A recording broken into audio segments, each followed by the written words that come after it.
Hello नमस्कार and welcome all of you to the beautiful platform of Job Mantra. Job Mantra के बेहतरीन platform पे आप सभी का स्वागत है। और आज की लेक्चर में हम लोग समझेंगे प्रस्तावना यानी प्रियम्बल। ये आप लोग का पॉलिटी का चौथा लेक्चर है। चलिए शुरू करते हैं प्रियम्बल यानी प्रस्तावना को। ये प्रस्तावना का रिवाज पूरे विश्व में सबसे पहले अमेरिका ने शुरू किया। ठीक, तो सर्वप्रथम अमेरिका ने सर्वप्रथम अमेरिका ने इसका शुरुआत किया।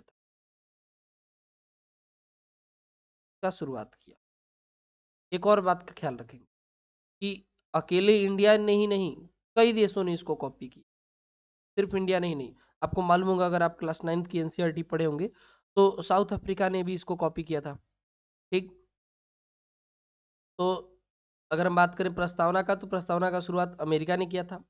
प्रस्तावना क्या बताता है? प्रस्तावना ये जो आप अगर आप पढ़ रहे हो कि we the people of India having solemnly resolved to constitute India into sovereign socialist secular democratic republic and to secure all its citizens justice, social, economic and political liberty of thought expression, faith and worship, equality of status and of opportunity, and to promote among them all fraternity, assuring the dignity of individual and the unity and integrity of the nation.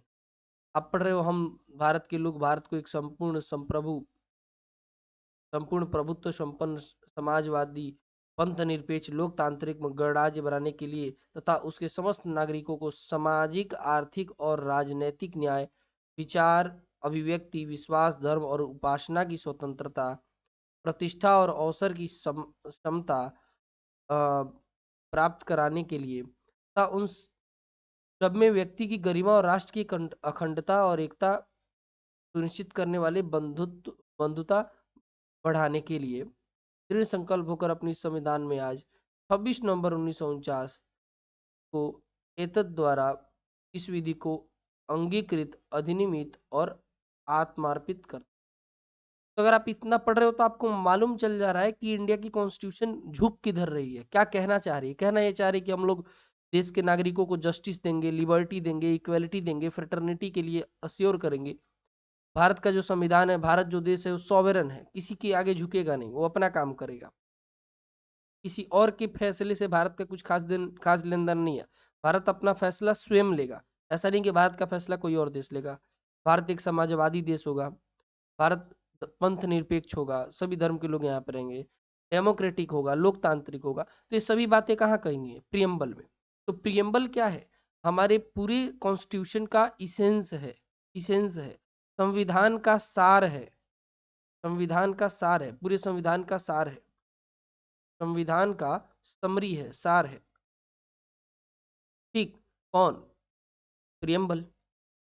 अब इसी preamble के बारे में एक बहुत ही famous jurist हुआ करते थे, जिनके आगे सुप्रीम कोर्ट के जिनके दलीलों के आगे सुप्रीम कोर्ट के जजेस को भी डर लगता था। वो थे एन ए पालखी वाला जी। आपने नाम सुना होगा कभी ना। एन ए पालखी वाला। तो एन ए पालखी वाला ने कुछ कहा था। देखिए क्या कहा था एन ए पालखी वाला ने। एन ए पालखी वाला ने इस प्रस्तावना को कहा था कि ये संविधान का परिचय पत्र है। संविधान का परिचय पत्र। संविधान का परिचय पत्र। संविधान का परिचय पत्र कहा था इसको, प्रस्तावना को। और किसने कहा था? तो एन ए पालखी वाला जी ने कहा था। ठीक, अब ये कहीं से उड़ता उड़ता नहीं आया। ये पहले से ही संविधान में इसके कुछ टुकड़े थे चारों तरफ। ये तो पहले आप अगर आप देखोगे प्रियम्बल को, तो प्रियम्बल पहले नहीं बनाए। प्रियम्बल पूरा कॉन्स्टिट्यूशन बनने के बाद इसको बना के आगे जोड़ दिया गया। लेकिन इसका जो थॉट था वो कहाँ से लिया गया है? तो लिया गया है उद्देश्य प्रस्तावना से, ऑब्जेक्टिव रिजोल्यूशन से। अगर आपने इससे पहले वाले लेक्चर्स देखे होंगे तो आपको मालूम होगा कि ऑब्जेक्टिव रिजोल्यूशन पंडित जवाहरलाल नेहरू जी ने संविधान सभा का जब गठन हुआ 9 दिसंबर 1946 को, तो उसके 4 दिन बाद 13 दिसंबर 1946 को संविधान में पेश किया। 13 दिसंबर 1946 को संविधान में पेश किया था पंडित जवाहरलाल नेहरू जी ने, पंडित जी ने। आगे चलकर इसको 22 जनवरी 1947 को संविधान सभा ने अडॉप्ट भी कर लिया। कहा कि चलो इसको रख लेते हैं। तो आगे चलकर 22 जनवरी 1947 को 47 को इसको अडॉप्ट भी कर लिया गया, इसको अडॉप्ट भी कर लिया गया। ठीक, तो संविधान सभा ने अपना भी लिया, अपना लिया गया, अपना लिया गया, अंगीकृत कर लिया गया। ठीक, तो ये जो उद्देश्य प्रस्तावना था, ऑब्जेक्टिव रिजोल्यूशन था, यही आगे चलकर प्रस्तावना बना। ये उद्देश्य प्रस्तावना, उद्देश्य ऑब्जेक्टिव रिजोल्यूशन जो था, इसको उद्देश्य प्रस्तावना कहते हैं, यही आगे चलकर ये प्रियम्बल बना, प्रियम्बल बना। ठीक, कहीं से ऐसा उड़ते उड़ते नहीं आया है, ये इसी तरह से बना हुआ है। तो ये है, और क्या ये जैसे बना था वैसे ही है? तो नहीं, इसमें कुछ चीजें बाद में जोड़ी गई। ये जैसे जो आप अभी स्क्रीन पे देख रहे हो, जो द कॉन्स्टिट्यूशन ऑफ इंडिया या भारत का उद्देशिका, ये पहले ऐसा नहीं था, इसमें कुछ शब्द जोड़े गए हैं। और कब जोड़े गए हैं? किस अमेंडमेंट द्वारा जोड़े गए हैं, किस संविधान संशोधन द्वारा जोड़े गए हैं? अगर आपको नहीं मालूम है संविधान संशोधन क्या होता है, तो आप समझ सकते हो कि संविधान में कुछ चीज जोड़ना या घटाना हो तो उसको पार्लियामेंट द्वारा, संसद भवन द्वारा क्या किया जाएगा? संसद भवन द्वारा आर्टिकल 368 के तहत बदलाव किए जा सकते हैं। इसी को कहा जाता है अमेंडमेंट यानी संशोधन। तो अगर देखिए संविधान संशोधन, 42वें संविधान संशोधन द्वारा इसको जोड़ा गया। 42वें संविधान संशोधन में कई बदलाव किए गए, धुआंधार बदलाव हुए थे 42वें संविधान संशोधन में। कॉन्स्टिट्यूशनल कॉन्स्टिट्यूशनल अमेंडमेंट, 42वें संविधान संशोधन अमेंडमेंट द्वारा क्या जोड़ा गया? क्या जोड़ा गया? तो आप लोग अभी के लिए याद रखेंगे, बाकी आगे हम लोग पढ़ लेंगे। SSI यानी सोशलिस्ट, सेक्युलर और integrity. Socialist, socialist, secular, secular और इंटेग्रिटी। इंटेग्रिटी सर हिंदी में नहीं बताएंगे क्या? जी बिल्कुल बताएंगे। सोशलिस्ट को कहते हैं समाजवादी, सेक्युलर को कहते हैं पंथ निरपेक्ष, और इंटेग्रिटी को कहते हैं इंटेग्रिटी को कहते हैं अखंडता। ठीक, तो ये सभी 42वें संविधान संशोधन 1976 में इसको जोड़ा गया। आप लोग याद रखेंगे किस संविधान संशोधन द्वारा प्रस्तावना को बदला गया था, उसमें कुछ चीजें जोड़ी गई थी, तो 42वें संविधान संशोधन द्वारा ये सभी किया गया था। ठीक, आगे देखिए, आगे हम लोग देखते हैं कि ये देख के हम लोगों को क्या समझ में आ रहा है। ये देख के हमको ये समझ में आ रहा है कि we the people of India, ये कौन खुद को दे रहा है प्रियम्बल? तो लोग दे रहे हैं, यानी मालिक कौन है? लोग हैं। मालिक कौन है? लोग हैं। तो इससे पहली बात ये मालूम चल रहा है कि source of authority, source of authority यानी सत्ता के, सत्ता के, सत्ता के जनक कौन है? सत्ता की शक्ति कौन है? सत्ता की शक्ति कौन है? तो सत्ता की शक्ति किससे आ रही है? सत्ता की शक्ति नागरिकों से आ रही है, लोगों से आ रही है। ठीक, सत्ता की शक्ति, शक्ति लोगों से आ रही है, लोगों से, देश के लोगों से आ रही है, देश के लोगों से आ रही है। ठीक, we the people of India से आ रही है। दूसरी बात इससे हमको क्या मालूम चलता है? दूसरी बात क्या मालूम चलता है कि भारत की संविधान का नेचर क्या है, प्रकृति क्या है। ठीक है, भारतीय संविधान की प्रकृति के बारे में मालूम चलता है। भारतीय संविधान की प्रकृति के बारे में मालूम चलता है। क्या प्रकृति है भाई, जरा देख लिया।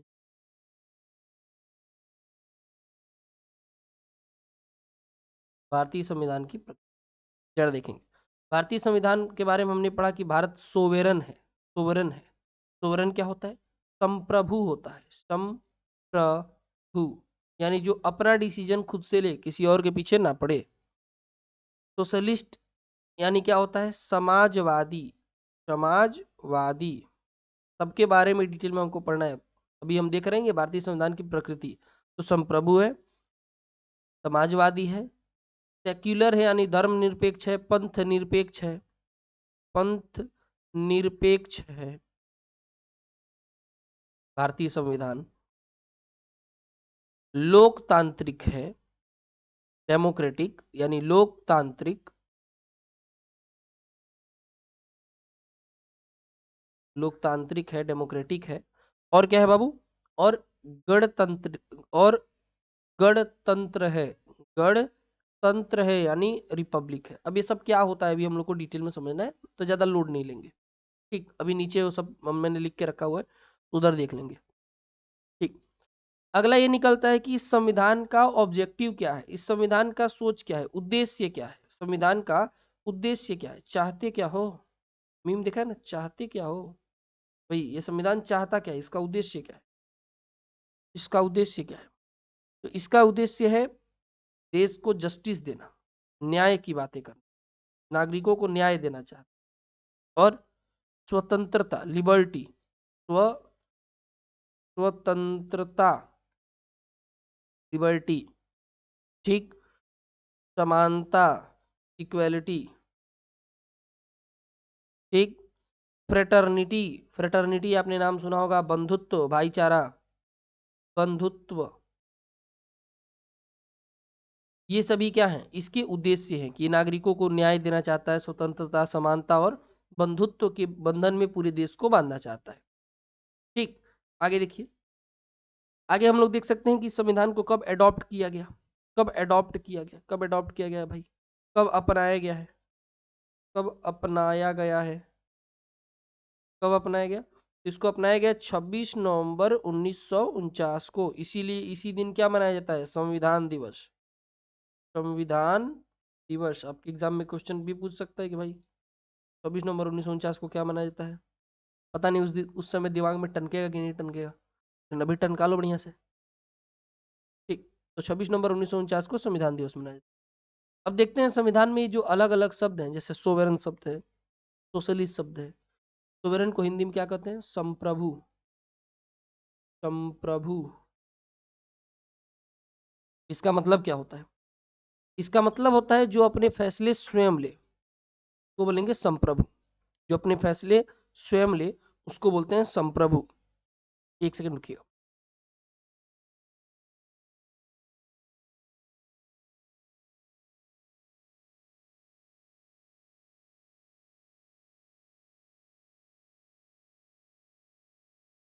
देखिए, जो अपने फैसले स्वयं ले उसको बोलते हैं संप्रभु, संप्रभु, जो अपने फैसले स्वयं ले।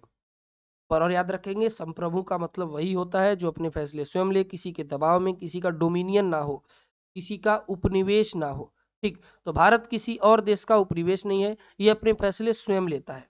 ठीक, भारत किसी भारत किसी अन्य देश का, अन्य देश का, देश का उपनिवेश नहीं है, कॉलोनी नहीं है, डोमिनियन नहीं है, उपनिवेश नहीं है, नहीं है, तथा यह अपने फैसले, यह अपने फैसले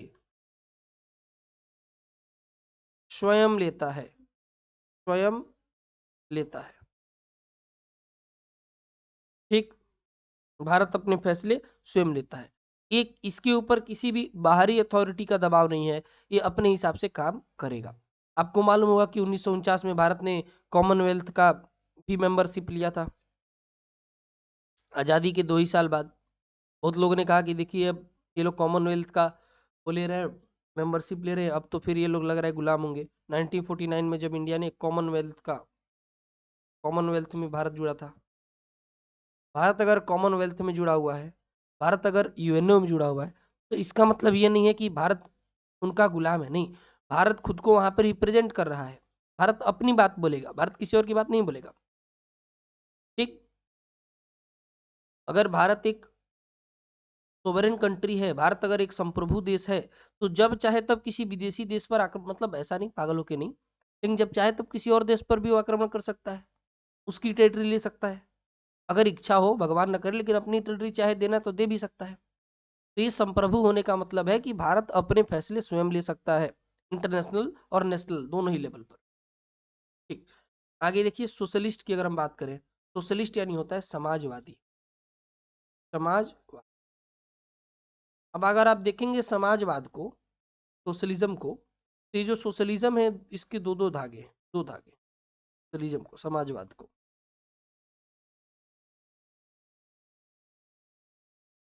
अगर आप समाजवाद को देखें तो इसके दो धागे हैं। एक देखेंगे कि आप गांधी जी वाला है जिसको गांधीयन सोशलिज्म कहते हैं, गांधीयन सोशलिज्म, समझने पर विशेष जोर देंगे, लैंग्वेज का ज्यादा झंडा लेके नहीं घूमना है। आगे है कम्युनिस्टिक सोशलिज्म, जिसको इसको कहते हैं गांधीवादी समाजवाद। गांधीवादी समाजवाद, इसमें क्या है, तो इसमें गांधी जी के विचार होंगे, समाजवाद। और ये जो कम्युनिस्टिक सोशलिज्म है, जिसको साम्यवाद, साम्यवादी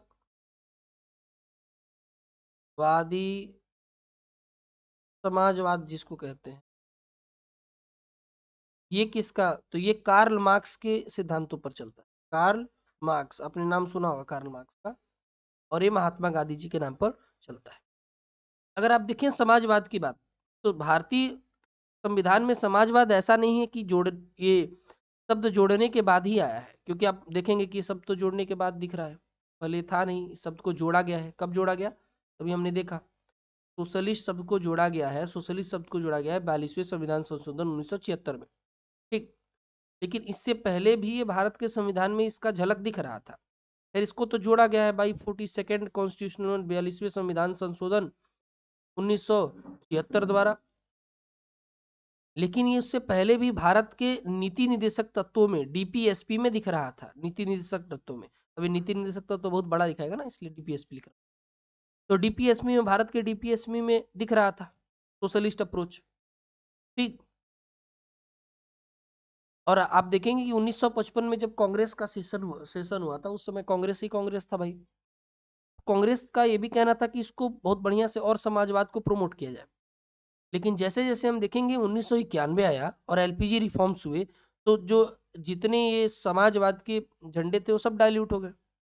1991 में जब एलपीजी रिफॉर्म्स हुए, तो देश किधर चला गया, देश चला गया communist economy, sorry capitalist economy पे, पूंजीवाद की तरफ देश लगा जाने, पूंजीवाद की तरफ। दोनों आइडियल थे, देखिए सोशलिज्म के, समाजवाद का आइडियल था रसिया, पूंजीवाद का आइडियल अमेरिका। सबको देखा कि भाई पूंजीवाद बढ़िया चल रहा है, अमेरिका बढ़िया तरीके से आगे बढ़ रहा है, तो भारत भी पूंजीवाद के पीछे जाने लगा 1991 में, जब इसमें एलपीजी रिफॉर्म्स हुए, जब भारत के पास क्राइसिस आया था, पैसे का क्राइसिस आया था, फॉरेक्स का, उस समय से, तो उस समय से भारत जो ये सोशलिस्ट का जो धारणा था वो थोड़ा कम हो गया। अगर हम बात करें कम्युनिस्टिक सोशलिज्म का, साम्यवादी समाजवाद का, तो इसमें क्या होता है, इसमें सिंपल सी चीजें देखी जाती हैं कि देखो, अगर आपके पास जो भी प्रॉपर्टी होगा देश के अंदर, जो भी कंपनीज होंगी, जो भी कंपनीज होंगी, वो सब किसकी होंगी, वो सब गवर्नमेंट की होंगी, सरकार की होंगी। गांधीयन सोशलिज्म में ऐसा नहीं, गांधी सोशलिज्म में वेलफेयर के तौर पर सरकारी काम किया जाएगा, पीएसयूज भी होंगे और पर्सनल चीजें भी होंगी, लोग के प्राइवेट प्रॉपर्टीज भी होंगे। ये गांधीवादी समाजवाद। तो दो तरह के समाजवाद हमने पढ़ा, एक गांधीवादी समाजवाद, दूसरा साम्यवादी समाजवाद, जो कार्ल मार्क्स से प्रभावित था। कार्ल मार्क्स द्वारा प्रभावित समाजवाद, समाजवाद में एक और बात था कि वो सबको समानता देना चाहते थे, सबको समानता देना चाहते, ठीक। आगे देखिए, आगे अगर हम बात करें सेकुलर यानी पंथ निरपेक्ष का, पंथ निरपेक्ष का,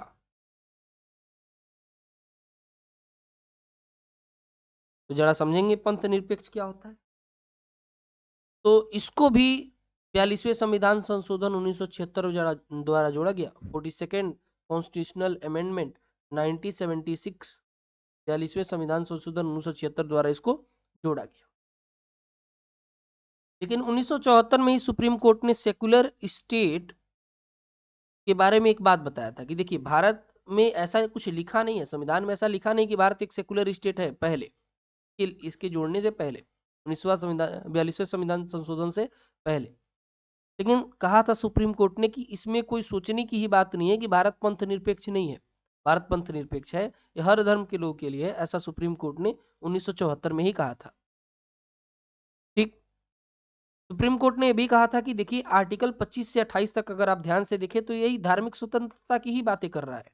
अगर आप फंडामेंटल राइट्स अगर आप पढ़े हो, अगर आपने फंडामेंटल राइट्स पढ़े होंगे, मौलिक अधिकार पढ़े होंगे, तो उसमें आपको दिख रहा होगा कि आर्टिकल 25 होगा, आर्टिकल 26 होगा, आर्टिकल 27 होगा, आर्टिकल 28 होगा। ये सब किसके बारे में कर रहे हैं, ये सब रिलीजियस फ्रीडम के ही बारे में तो बात हो रही है।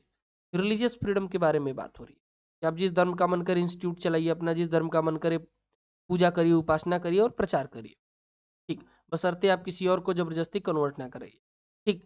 तो रिलीजियस फ्रीडम का मतलब क्या होता है? धार्मिक स्वतंत्रता, धार्मिक स्वतंत्रता, ठीक। तो इसकी बातें कब की गई? फंडामेंटल राइट्स में ऑलरेडी की जा चुकी थी, और ये खुद बताता है कि भारत एक पंथनिरपेक्ष देश है। ये फंडामेंटल राइट्स बताते हैं, ये भारत के संविधान की एक बेसिक स्ट्रक्चर के हिस्से हैं, ठीक। आगे देखिए, डेमोक्रेटिक यानी क्या होता है? लोकतांत्रिक। डेमोक्रेटिक यानी होता है लोकतांत्रिक। अब देखिए, जो ये लोकतंत्र है ना, ये भी कई तरह का होता है, पर हमको दो ही तरह के पढ़ने हैं। हमको लोकतंत्र दो तरह के पढ़ने हैं। एक पढ़ना है जिसको डायरेक्ट डेमोक्रेसी कहते हैं, यानी प्रत्यक्ष, प्रत्यक्ष। ये छोटे देशों में, बड़े देशों में नहीं हो पाएगा, बहुत मुश्किल हो जाएगा, ठीक। दूसरा होता है इनडायरेक्ट, ये सभी बड़े देशों में, इंडिया अमेरिका हर देशों में है। इसको अप्रत्यक्ष कहते हैं, अप्रत्यक्ष, ठीक। अब डायरेक्ट और इनडायरेक्ट डेमोक्रेसी में क्या अंतर होता है? डायरेक्ट डेमोक्रेसी में लोग पॉलिसी बनाने में लोग मदद करेंगे, ठीक है, योजनाओं को बनाने में लोग मदद करते हैं, योजनाओं को बनाने में, योजनाओं को बनाने में, को बनाने तथा फैसलों को लेने में, फैसलों, ओहो ये फैसलों हो गया ना, फैसलों को लेने में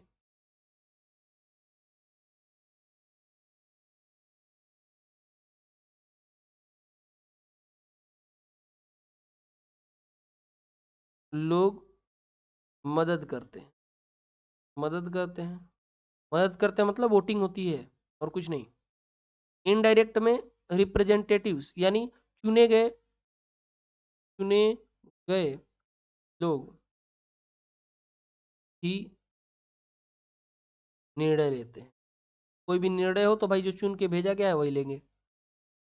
अब आप बताओ हमसे कि भारत में मान लो कि कल से जीएसटी, मान लो जब जीएसटी लागू हुआ था तब तो आप सभी होंगे, बहुत पहले तो हुआ नहीं था। क्या आपसे पूछा गया कि जीएसटी लागू किया जाए कि ना किया जाए? इसके लिए कोई वोटिंग हुआ था? तो नहीं हुआ था, सिंपल सी बात है।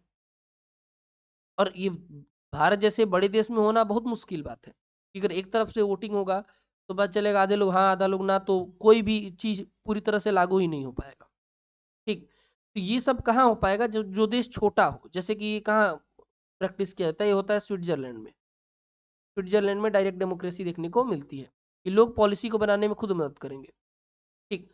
तो इस ये जो डायरेक्ट डेमोक्रेसी है इसके चार अंग हैं, ये जो डायरेक्ट डेमोक्रेसी है इसके चार अंग हैं, चार अंग हैं, जरा देखेंगे।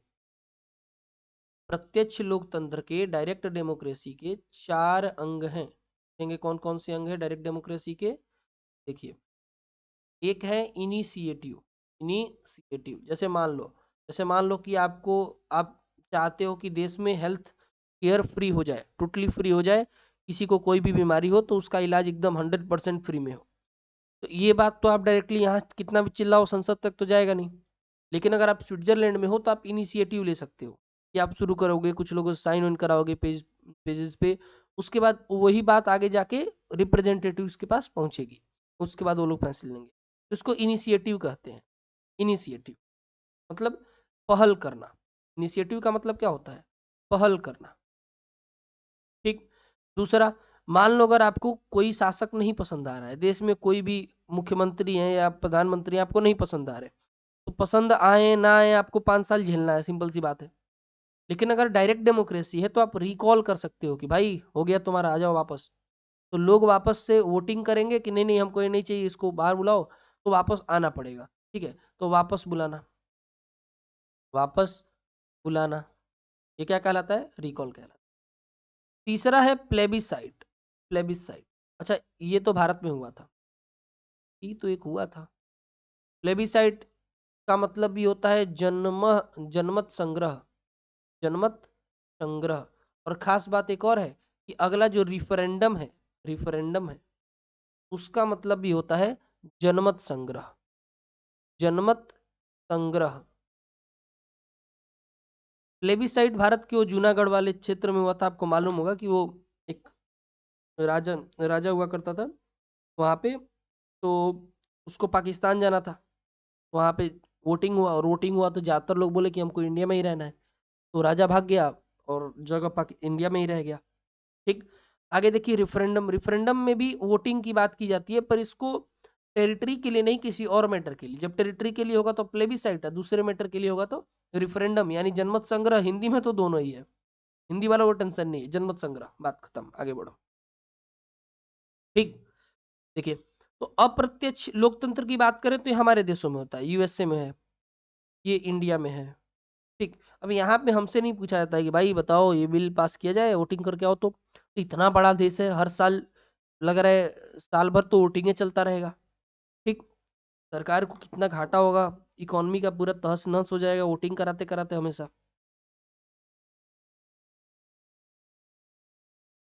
आगे देखिए, भारत एक रिपब्लिक कंट्री है, India is a Republic. Bharat एक रिपब्लिक है। कैसी रिपब्लिक है, जरा समझते हैं। रिपब्लिक का मतलब क्या होता है, कोई बताओ? अगर आपको मालूम हो तो कमेंट सेक्शन में थोड़ा बताइए, रिपब्लिक का मतलब। रिपब्लिक का मतलब, तो रिपब्लिक का मतलब होता है गणतंत्र। रिपब्लिक का मतलब होता है गणतंत्र। एक आप काम कर सकते हो कि पूरे नोट्स बनाते जाओ, ये बहुत ज्यादा डिटेल्ड और लाजवाब हैं, इसके बाहर से एक भी क्वेश्चन नहीं आएगा, आई कैन गारंटी दैट। ठीक।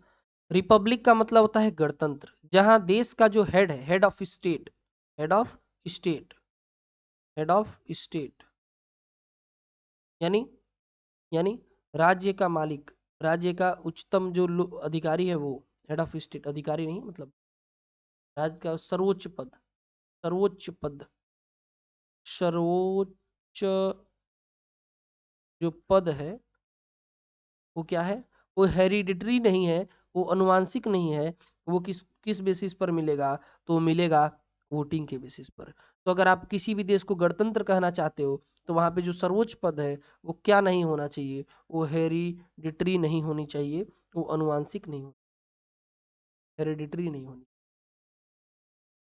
हेरिडिटरी यानी अनुवांशिक, अनुवांशिक यानी अनुवांशिक यानी अनुवांशिक यानी अनुवांशिक यानी हुआ कि किसी का, मान लो कि तुम राजा हो, तुम्हारा लड़का राजा हो, तुम्हारा लड़का भी राजा होगा, उसका लड़का भी राजा होगा, ऐसा वाला क्या कहलाएगा? अनुवांशिक।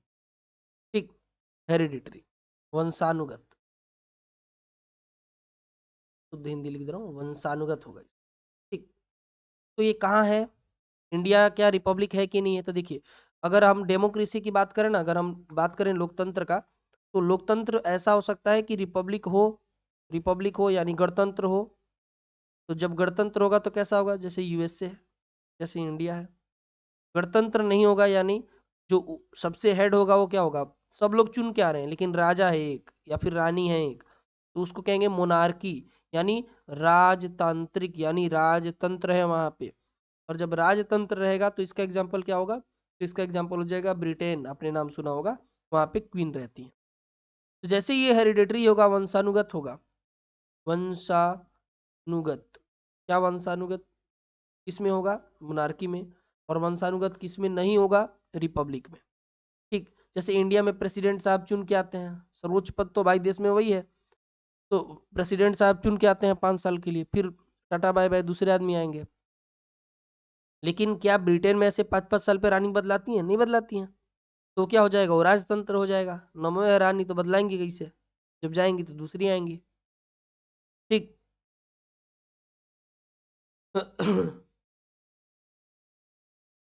जैसे ही ये गणतंत्र खत्म हुआ, अब हम लोग आगे बढ़ते हैं जस्टिस यानी न्याय की तरफ, न्याय की तरफ।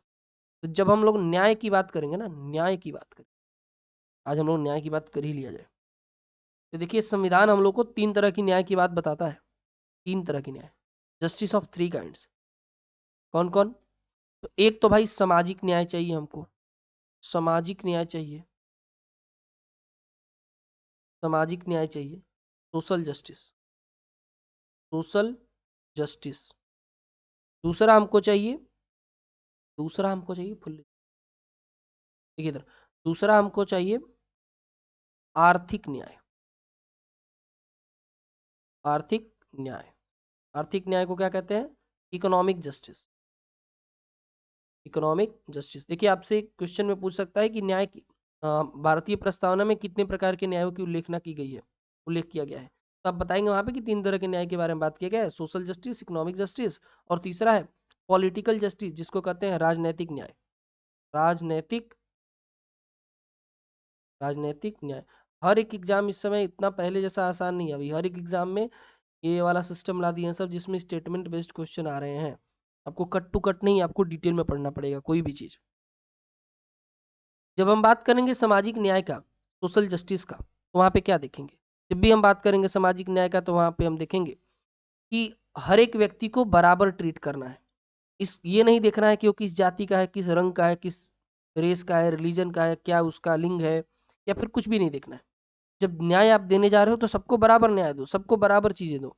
ठीक, तो ये सामाजिक न्याय हुआ। आर्थिक न्याय यानी तो आर्थिक न्याय में हम ये बात करेंगे कि देखिए आर्थिक न्याय में हम लोग ये बात करेंगे कि जो भी चीजें, आप इकोनॉमिक फैक्टर के बेसिस पर किसी के साथ डिस्क्रिमिनेशन नहीं कर सकते। आप अमीर है तो ये नहीं कि उसको विशेष फायदा दे दिए, गरीब है तो उसको और दो चार लात मार के भगा दिए, तो ऐसा आप नहीं करेंगे। आप सबके साथ बराबर रहेंगे। ठीक, ऐसा नहीं कोई अमीर आदमी जाए थाने में तो उसको मार के भगा दो, बैठा दो बढ़िया से एकदम, आइए सर चाय पीजिए। गरीब जाए तो उसको मार के भगा दो। खैर, इकोनॉमिक जस्टिस जो भी कॉन्स्टिट्यूशन बना है, तो ऐसा थोड़ी कि उसको 100% बढ़िया तरीके से फॉलो ही हो पाता है, वो तो नहीं हो रहा है, सबको मालूम है। आपको भी डीप डाउन मालूम ही है। ठीक, लेकिन जो हिस्सा है वो तो हमको पढ़ना पड़ेगा। आगे देखिए, राजनीतिक न्याय यानी होता है पॉलिटिकल जस्टिस। पॉलिटिकल जस्टिस में क्या होता है कि हर एक आदमी के पास पॉलिटिकल राइट्स बराबर है। आपको भी एक ही वोट का अधिकार है और अंबानी को भी एक ही वोट का अधिकार है। अंबानी जी भी जाएंगे तो एक ही वोट देंगे, और आप भी जाएंगे तो एक ही वोट देंगे। ठीक, पॉलिटिकल जस्टिस ये हुआ। ठीक, एक और चीज है कि ये कहाँ से लिया गया है? तो इसको लिया गया है, रूस में एक बार क्रांति हुआ था, तो उसको रूसी क्रांति से लिया गया है। रूसी क्रांति से। और ये रूस में क्रांति कब हुआ था? तो रूस में क्रांति हुआ था सन 1917 में। तो 1917 के रूसी क्रांति से इसको लिया गया है। ठीक, अगला है लिबर्टी, जिसको हिंदी में कहते हैं स्वतंत्रता। स्वतंत्रता यानी लिबर्टी। तो ये लिबर्टी कितने प्रकार का होता है? लिबर्टी यानी स्वतंत्रता। ये भी क्वेश्चन पूछता है कि स्वतंत्रता कितने प्रकार की है? स्वतंत्रता है 5 प्रकार के, 1 2 3 4 5। कौन कौन? Liberty of thought, expression, belief, faith और वर्शिप। देख पा रहे हैं कितनी प्रकार की स्वतंत्रता की बातें हो रही हैं? जरा ऊपर चलाओ, यहां से दिखाएं आपको बढ़िया से, देखो। स्वतंत्रता कितने प्रकार की बात हो रही है? विचार, अभिव्यक्ति, विश्वास, धर्म और उपासना। विचार की, अभिव्यक्ति की, विश्वास, धर्म और उपासना की।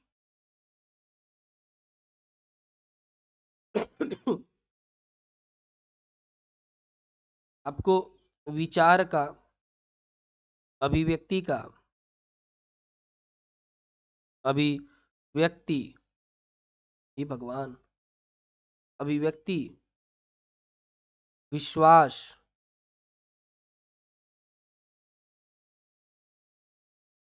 विचार, अभिव्यक्ति,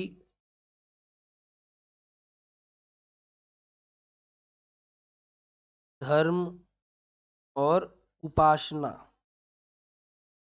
अब में क्या है कि आपका, आपके विचार की भाई, आपको अभिव्यक्ति है कि आप जैसे मन करे वो विचार करो। एक्सप्रेशन का, आपको एक्सप्रेशन का है कि आप जिस तरह मन करे उसकी अभिव्यक्ति करो। बिलीफ का है कि आप जिस पर मन करे उस पर विश्वास करो। फेथ मतलब जिस रिलीजन में आपको फेथ रखना है, जिस धर्म में आपको विश्वास रखना है उस धर्म में रखो। वर्शिप मतलब जिस देवी दुर्गा की, जिस भगवान की पूजा करनी है, जिस ईश्वर की पूजा करनी है, पूजा करो। पर एक बात है, ये जो आपकी लिबर्टी है ना, ये जो आपकी लिबर्टी है,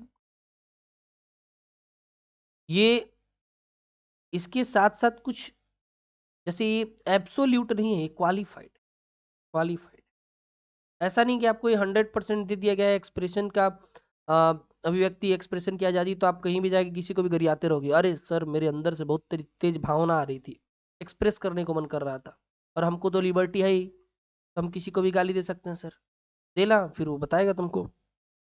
ये क्वालिफाइड है, मतलब आप उसको ऐसी चीजें कर सकते हो जो अलाउड है, चीजें अलाउड है। एब्सोल्यूट नहीं है कि आप जो मन करेगा वो करते रहोगे। वो मूवी नहीं है, वो क्या नाम था उसका, डिक्टेटर वाला, हाँ डिक्टेटर। आप जिसको मन करेगा उसको गाली दोगे, मार दोगे, ऐसा नहीं है। ठीक। अच्छा, एक और शब्द है, जो लिबर्टी शब्द है किस लिए, कहाँ से लिया गया है? तो आपको मालूम होगा फ्रेंच रिवॉल्यूशन हुआ था, फ्रांसी क्रांति हुई थी, आपने पढ़ा होगा 1789 वाला, तो वहां से लिया गया है। फ्रेंच रिवॉल्यूशन लिया गया 1789 में, जो फ्रेंच रिवॉल्यूशन हुआ था वहां से। ठीक। वैसे ही इक्वलिटी शब्द भी वहीं से लिया गया है, खैर। देखिए, तो लिबर्टी यानी कि क्या होता है, आजादी। ठीक। अगला है इक्वेलिटी। इक्वेलिटी, तो इक्वेलिटी की भी बातें की गई हैं, कहाँ बातें की गई हैं, संविधान में। ऐसा नहीं है कि अगर प्रस्तावना में ना होता तो संविधान में इक्वेलिटी की बातें ही नहीं है जी, बहुत बातें हैं इक्वेलिटी पर, तो खूब जोर दिया गया है। जैसे जैसे अगर आप संविधान की, इक्वेलिटी यानी पहले देख लीजिए, इक्वेलिटी यानी क्या होता है, समानता। समानता यानी सब लोग बराबर हैं।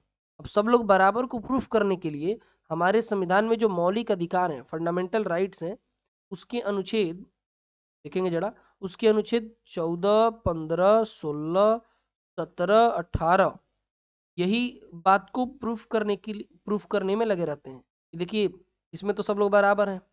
15 में ये कहता है कि आप किसी से भी भेदभाव नहीं कर सकते हो, किसी भी रूप से, किसी भी कारण से। इसका उसमें कौन कौन कारण उल्लेख किए गए हैं, उसमें उल्लेख किया गया है कि आप धर्म के आधार पे, जाति के आधार पे, लिंग के आधार पे और जन्म स्थान के आधार पे किसी के साथ भेदभाव नहीं कर सकते। तो अलावा में किया गया है कि आप सब लोग बराबर हो इस मामले में। तो पब्लिक अपॉर्चुनिटी के मामले में, सरकारी नौकरी के मामले में, ठीक। 17वां में कहा गया है कि आप किसी के साथ छुआछूत वाला काम नहीं कर सकते, अबोलिशन ऑफ अनटचेबिलिटी। जो छुआछूत की भावना है कि वो हमको छू देगा तो हम, नीची जात का है, छू देगा तो ऐसा हो जाएगा, तो इसको हटा दिया गया। और 18वां में टाइटल्स, राजा महाराजा महाराजा धीराज, ये सब खत्म कर दिया गया। ठीक। इसके अलावा डीपीएसपी की अगर हम बात करें ना, नीति निर्देशक तत्वों की, डीपीएसपी की, तो डीपीएसपी भी प्रोमोट करता है। डीपीएसपी भी आपको प्रोमोट करते हुए दिख जाएगा। ठीक है। डीपीएसपी कैसे दिखेगा, तो डीपीएसपी का आर्टिकल 39 कहता है कि मर्दों और औरतों यानी फीमेल्स और मेल्स दोनों का बराबर पे रखिए। आप अगर काम बराबर करा रहे हैं तो पैसे बराबर दीजिए, तो ये तो समानता को ही प्रमोट कर रहा है। अगर वोटिंग राइट्स की बात करें, वोट देने की अगर हम बात करें, तो वोट देने वाले में भी अगर आप देखेंगे तो इलेक्शन कमीशन ने भी इस बारे में कहा है, इलेक्शन कमीशन ने भी कहा है कि एक आदमी का एक वोट। और इस बात को प्रूफ करने के लिए उसके पास आर्टिकल 325 और 326 है, आर्टिकल 325 और आर्टिकल 326 है। तो अगर आपको कितना भी घुमा के क्वेश्चन पूछ देगा कि इसमें से कौन इक्वलिटी को प्रूफ करता है या फिर कौन नहीं करता है, तो आप इसके अलावा कोई और दिखेगा तो उस पर टिक मार दीजिएगा, सिंपल सी बात है। ठीक। आगे देखिए, तो ये है इक्वेलिटी, और ये इक्वेलिटी शब्द भी कहाँ से लिया गया है, तो इसको भी लिया गया है फ्रेंच रिवॉल्यूशन से।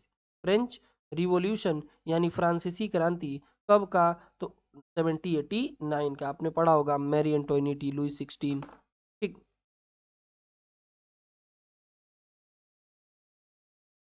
देखेंगे आगे, इवन जो बंधुत्व शब्द है, भाईचारा है, बंधुत्व यानी भाईचारा, बंधुत्व भाईचारा ऑन टॉप, बंधुत्व, ये भी कहाँ से लिया गया है, तो ये भी फ्रांसीसी क्रांति से लिया गया है। फ्रांसी फ्रांसीसी क्रांति से लिया गया है, फ्रांसीसी क्रांति से लिया गया, फ्रेंच रिवॉल्यूशन से लिया गया। ठीक। और इसमें क्या कहा जाता है, इसमें ये कहा जाता है कि देखिए सभी देशवासियों को एक दूसरे के साथ बढ़िया से रहना है, बंधुत्व की फीलिंग लानी है। तब हम लोग सभी लोग एक देश के आदमी हैं, एक एक अम्ब्रेला के नीचे हैं। तो ये जो बंधुत्व है इसको कौन प्रमोट करता है, संविधान की कौन से ऐसे धाराएं हैं, कौन सी चीजें हैं जो संविधान का कौन सा ऐसा प्रोविजन है जो बंधुत्व को प्रमोट करता है। तो इसके लिए दो प्रोविजंस है। ठीक। एक आपने नाम सुना होगा कि देश में एकल नागरिकता है, एकल नागरिकता, एकल नागरिकता। अगर हम बात करें एकल नागरिकता का, तो ये क्या होता है, एकल नागरिकता का मतलब होता है, एकल नागरिकता का मतलब होता है इंग्लिश में सिंगल सिटीजनशिप। सिंगल सिटीजनशिप, भाई देखो, देश में आपको रहना है, एक ही नागरिकता है। ऐसा नहीं कि आप यूपी के अलग नागरिक हो, बिहार के अलग नागरिक होंगे और देश के अलग नागरिक पासपोर्ट लेके घूम रहे होंगे, ऐसा तो नहीं है। आप यूपी का अलग नागरिकता और देश का अलग नागरिकता नहीं है आपके पास, देश का नागरिकता है। आप आप यूपी के निवासी हो सकते हैं। तो एकल नागरिकता सबको ये बताता है कि हम सब लोग एक देश के हैं। ये बंधुत्व को यानी भाईचारे को, फ्रेटर्निटी को प्रमोट करता है। इसके अलावा हम देखेंगे फंडामेंटल राइट में मौलिक मौलिक कर्तव्य में मौलिक कर्तव्य में भी इस पर जोर दिया गया और संविधान के अनुच्छेद 51 ए में इसके बारे में बात किया गया। ठीक, बंधुत्व के बारे में। ठीक है, अब देखिए एक और बात है कि एक बार के.एम. मुंशी साहब, अपने नाम सुना होगा के.एम. मुंशी, प्रारूप समिति में ये भी थे। इन्होंने क्या कहा था, इन्होंने इसको इन्होंने इसको पॉलिटिकल होरोस्कोप कहा था। पॉलिटिकल होरोस्कोप यानी राजनैतिक कुंडली कहा था। किसको? राजनैतिक कुंडली कहा था हमारे प्रस्तावना। ठीक, तो बढ़िया बात कहा था कि देखिए भारत की राजनीति का कुंडली है, आगे की बातें बता दे रहे हैं। ठीक, अब देखिए प्रियम्बल भारतीय संविधान का हिस्सा है कि नहीं है, इस पर बहुत बहस हुआ, दबा के बहस हुआ, और आजकल ट्रेंड में है कि बहस से क्वेश्चन पूछ रहे हैं। ठीक, तो देखिए बेरूबरी यूनियन केस हुआ था 1960 में, जिसमें सुप्रीम कोर्ट ने कहा था कि प्रियम्बल जनरल पर्पस दिखाता है, बहुत सी प्रोविजंस दिखाता है कॉन्स्टिट्यूशन का, इसलिए ये जो जो भी लोग संविधान बनाए हैं उनके दिमाग को बताता है कि वो कहना क्या चाहते थे, बताना क्या चाहते थे। ठीक, लेकिन सुप्रीम कोर्ट ने यह भी कहा कि प्रियम्बल संविधान का हिस्सा नहीं है, और अगर संविधान का हिस्सा नहीं है तो आप इसमें बदलाव नहीं कर सकते। तो सबसे पहले बेरूबरी यूनियन केस में क्या हुआ, बेरूबरी यूनियन केस में ये कब हुआ था, तो ये हुआ था 1960। बेरूबरी यूनियन केस 1960 में किस बारे में बात हुआ, तो बेरूबरी यूनियन केस 1960 में ये हुआ कि जो प्रियम्बल है ये कॉन्स्टिट्यूशन का हिस्सा नहीं है, हिस्सा नहीं है, हिस्सा नहीं है। अतः इसका अमेंडमेंट भी नहीं हो सकता। सिंपल सी बात। अब हिस्सा नहीं है तो भाई इसमें अमेंडमेंट यानी संशोधन भी नहीं हो पाएगा। जो हिस्सा रहेगा उसी में तो हो पाएगा। उसके बाद एक बहुत बड़ा केस, ये बेरूबरी यूनियन केस और केशवानंद भारती केस, बहुत बड़े बड़े केसेस। तो केशवानंद भारती केस हुआ, केशवानंद भारती केस ये कब हुआ था, ये भी डायरेक्टली क्वेश्चन पूछ लेता है, तो 1973 में। इसमें सुप्रीम कोर्ट ने पहले की बात को पलट दिया। सुप्रीम कोर्ट ने कहा कि सुनो, ये संविधान का एक पार्ट है, preamble is a part of the constitution, और इसने कहा कि प्रियम्बल बहुत ही इंपॉर्टेंट है, इसको कॉन्स्टिट्यूशन के साथ ही पढ़ना चाहिए, साथ ही जोड़ना चाहिए। तो उन्होंने इसको हिस्सा मान लिया, हिस्सा है, संविधान का हिस्सा है। किसका हिस्सा बात हो रहा है भाई, संविधान का। एक संविधान का हिस्सा है, दूसरा पहले बोला नहीं है, फिर बोला है, और जैसे ही बोला है सरकार तैयार हो गई कि चलो भाई अब इसमें कुछ तोड़फोड़ मचाएं, कुछ अमेंडमेंट करें। ठीक, आगे चलकर LIC इंडिया केस हुआ था, और ये पढ़ी लो, LIC इंडिया केस हुआ था। LIC इंडिया केस कब हुआ था भाई, ये हुआ था 1995 में, LIC इंडिया केस। इसमें भी फिर वही बात अपना बोला कि भाई है, चलो। उसके बाद से तो अब कंफ्यूजन ही खत्म हो गया, मान लिया कि चलो प्रियम्बल यानी प्रस्तावना संविधान का हिस्सा है। ठीक, लेकिन इसके साथ साथ ये भी कहा गया कि प्रियम्बल नॉन जस्टिसिएबल है। नॉन जस्टिसिएबल यानी आप प्रियम्बल लेके दौड़ के नहीं आ सकते हो कोर्ट में कि सुनिए ये तो हमको नहीं मिल रहा है, ये वाला बंधुत्व वाला फीलिंग हमको नहीं आ रहा है देश में रह के, इसका कुछ कीजिए, तो नहीं, उसका कुछ नहीं होगा। Preamble non justiciable. Non justiciable यानी आप वो ऐसा नहीं कि आप न्याय द्वारा जबरदस्ती फोर्स करा सकते हो, आप फंडामेंटल राइट फोर्स करा सकते हो। आपको अगर इक्वलिटी बिफोर लॉ नहीं मिल रहा है तो आप जा सकते हो कोर्ट, लेकिन प्रियम्बल का कोई हिस्सा आपको नहीं मिल रहा है तो आप कोर्ट नहीं जा सकते, इस बारे में आप बात नहीं कर सकते। ठीक, आगे देखिए, क्या प्रियम्बल का अमेंडमेंट किया जा सकता है। देखिए, पहले तो केशवानंद भारती केस 1960 में ये माना ही नहीं गया कि प्रियम्बल संविधान का हिस्सा है, तो अमेंडमेंट का बात ही छोड़ दो। लेकिन जब केशवानंद भारती के 1973 में इसको हिस्सा माना गया तो अमेंडमेंट की बातें उठी और 42वें संविधान संशोधन में अमेंडमेंट भी हो गया। अमेंडमेंट के लिए बस एक ही बात हुआ कि जो संविधान का जो ढांचा है, मौलिक ढांचा है, आधारभूत ढांचा है, उसको आप मत गड़बड़ करो। आप बेसिक स्ट्रक्चर को मत छेड़ना, बस बेसिक स्ट्रक्चर को बिना डिस्टर्ब किए, बिना डिस्टर्ब किए पॉजिटिव, पॉजिटिव मतलब बढ़िया, पॉजिटिव अमेंडमेंट्स किए जा सकते, अमेंडमेंट्स किए जा सकते, किए जा सकते। और ये सभी आप जो सुन रहे हो कि अमेंडमेंट होता है, तो ये अमेंडमेंट किस आर्टिकल के तहत होता है, किस आर्टिकल के तहत होता है अमेंडमेंट? संविधानिक संशोधन, संवैधानिक, चलो अब मैं लिख ही दे रहा हूं, किसके कि ना लिखूं, लेकिन चलो, संवैधानिक संशोधन, संवैधानिक संशोधन अनुच्छेद 368 में इसके बारे में बता रखा है। अब हम लोग इसके बारे में जब भी पढ़ेंगे आगे चल के, तो इसके बारे में डिटेल में भी हमको पढ़ना है। फिर अगला चैप्टर हमको पढ़ना है union and it's territory, Bharat के संघ और उसके राज्यों के बारे में पढ़ना है। ठीक है, संघ और उसके क्षेत्रों के बारे में पढ़ना है, उसके लिए तैयार रहेंगे। आप इतना पढ़ने के बाद आप किसी भी बुक से क्वेश्चन ला के देखिए, बहुत ही रेयर होगा कि आपसे क्वेश्चन छूटे, एक्सट्रीमली रेयर बात है। ठीक, आप एक बार इसको ध्यान से देखिए, पढ़िए, और कोई भी अगर डाउट हो तो डेफिनेटली आप कमेंट करिए। आपका कमेंट आपको पसंद आए ना आए, आप डेफिनेटली कमेंट करिए। ठीक, I am ready to bring some changes, though I have been teaching since 10 years, more or less then 10 years। लेकिन अब अगर कुछ आपको प्रॉब्लम्स आती हैं तो definitely I am ready to change. Okay, आप पढ़ाई पे ध्यान बनाए रखिए।